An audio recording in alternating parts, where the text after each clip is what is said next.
So PSG started in a 4-3-3, and if you look at their midfield, this is where the problem was. It's Doué, Vitinha, and Zaire Emery. And so over here, we don't see much of a physicality or somebody that can control the game. That's the problem PSG had, and that's why Tottenham dominated the first half of the game and even parts of the second half. Basically, if you look at the attackers, it's Kvaratskhelia on the right, Barcola on the left. And so basically, Doué, he didn't have much of an impact on the game.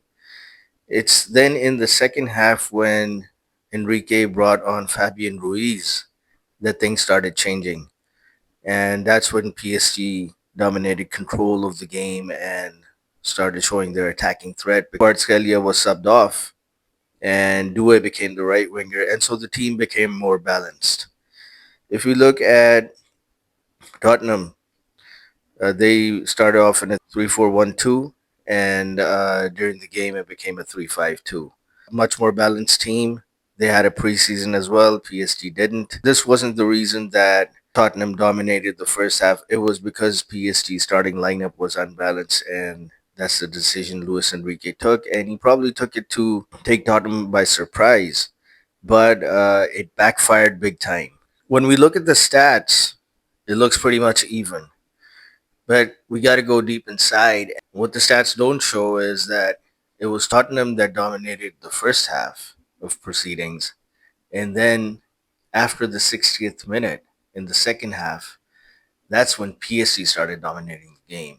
That's when they started showing their real game, the one where they won the Champions League and they went up to the final of the Club World Cup. At the end of the day, it was a pretty much even game. Whenever a game starts, it's PSG's strategy to kick the ball long and out, and then from there, the opponent takes a throw in, and PSG start pressing them high.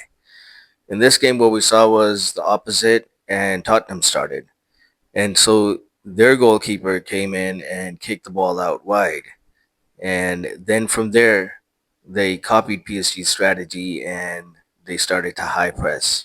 After Tottenham dominated the initial bit, it was PSG that got the first attacking opportunity. And over here we see Barcola with the ball, and there's a triangle. He's connecting with the midfielders.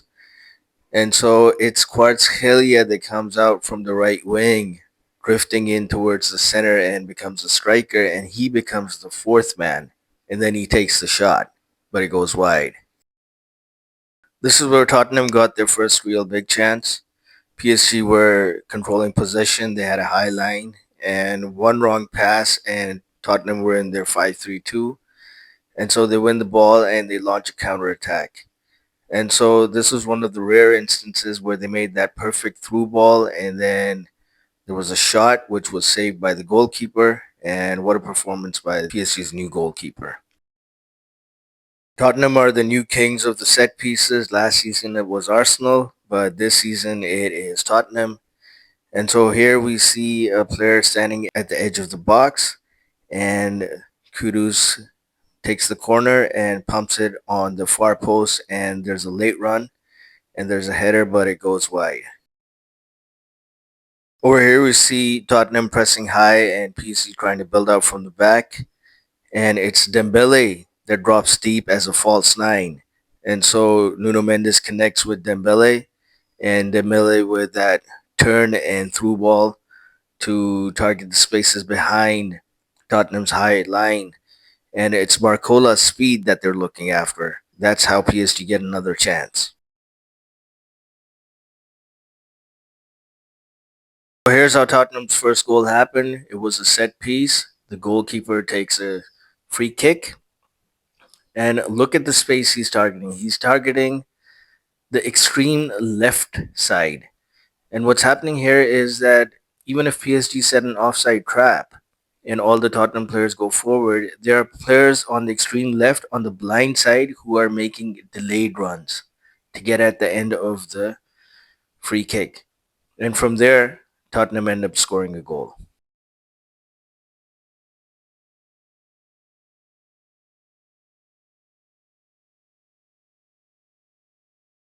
Tottenham's second goal was another set piece. This time, Pedro Porro again The shot is taken and targeting the far extreme left side. A run made from the blind side. It looked as if the goalkeeper's hand got stuck in the ground. Tottenham were fortunate to get this goal. But as I said before, Tottenham are the kings of set pieces and they're making it work for them. Luis Enrique starts making the substitutions in the 60th minute, and from here we see the game turn.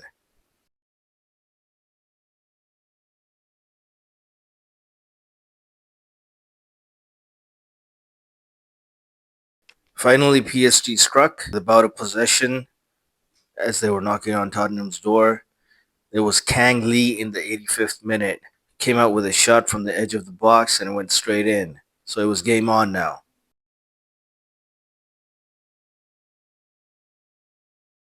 And then in the 94th minute, Gonçalo Ramos. When you got quality like this coming on as a sub, this is the sort of squad depth that things can happen. That was the equalizer, and then obviously it went straight to penalties.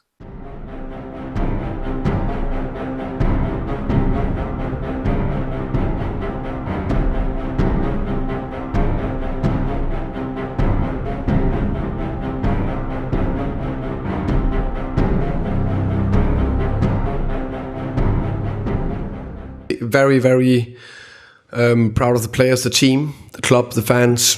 I think the players gave everything.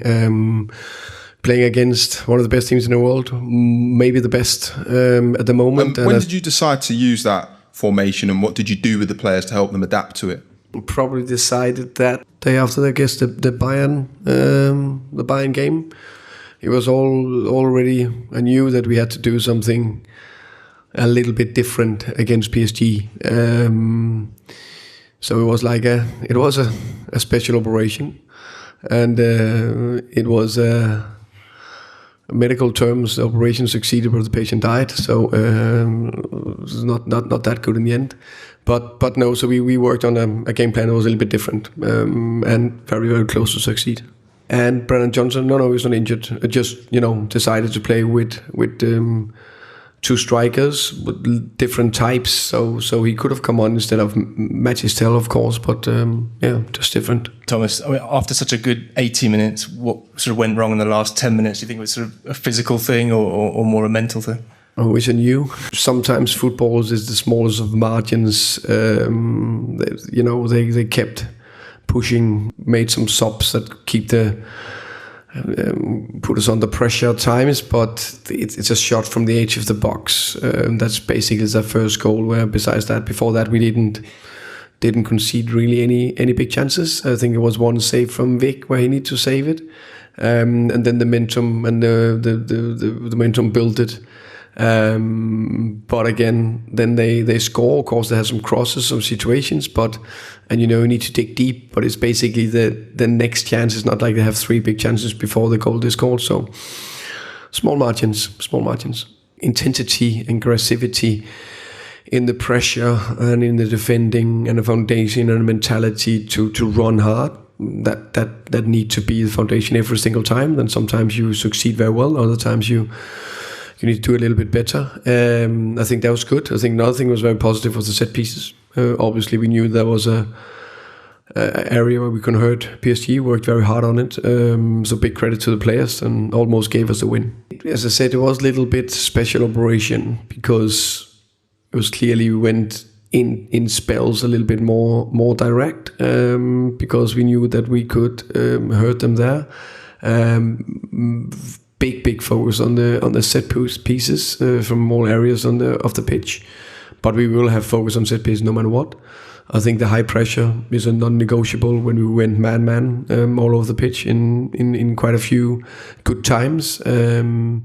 So those bits that will be a standard. If I have to speak about one important thing for us, and it was one of the keys last season. It's the faith. We are all going thinking that we can win every single match, even if we are losing. But if I have to be honest, I have to say that Tottenham deserve much more. They played better than us. They were playing better than us the the 81st minutes, and football is sometimes unfair, and in that case I have to say that I'm very happy for that, but maybe it was unfair. Merci.